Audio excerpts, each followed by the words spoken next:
നവോത്ഥാനം എന്ന് പറഞ്ഞാൽ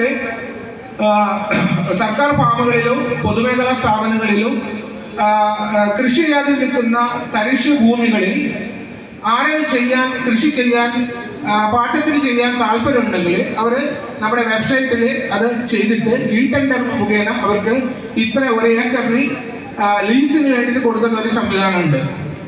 അത് വേണമെങ്കിൽ കൃഷിക്കാർക്ക് വേണമെങ്കിൽ അതിൽ കൃഷിക്കാരെ ഇപ്പോൾ ഒരുപാട് ആൾ കൃഷി ചെയ്യാത്ത തരിശുണ്ടെങ്കിൽ അത് വേണമെങ്കിൽ ലീസിന് കൊടുക്കാം. എൻ്റെ വെബ്സൈറ്റ് ഓപ്പൺ ആണ്. നവോത്ഥാനം അടിച്ചു കഴിഞ്ഞാൽ അത് ഇപ്പോൾ ചെയ്യാം. അവർക്ക് ഒരു 10 വർഷത്തേക്കോ 20 വർഷത്തേക്കോ പിന്നെ ഇത് നോക്കി നടത്താൻ ഒരു കാപ്കോ എന്ന് പറഞ്ഞൊരു കമ്പനി ഉണ്ട്. അങ്ങനെയൊക്കെ ഒരുപാട് സംവിധാനങ്ങളും ഇതുണ്ട്.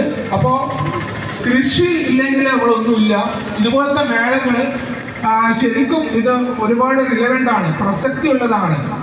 ഒരുപാട് ആൾക്കാർ ഇപ്പോൾ വരുമ്പോൾ തന്നെ കൃഷി ഇതുകൊണ്ട് പുഷ്പകൃഷിയുണ്ട്, ഒരുപാട് കൃഷികളുണ്ട്. നേരത്തെ പറഞ്ഞ പോലെ കൂൺ കൃഷിയുണ്ട്, അതേപോലെ തേനീച്ച കൃഷിയുണ്ട്, പിന്നെ നമുക്ക് ക്ഷീരവികസനം, ഒരുപാട് ഡയറി, ഇങ്ങനെ ഒരുപാട് സ്കോപ്പ് ഉള്ളതാണ്.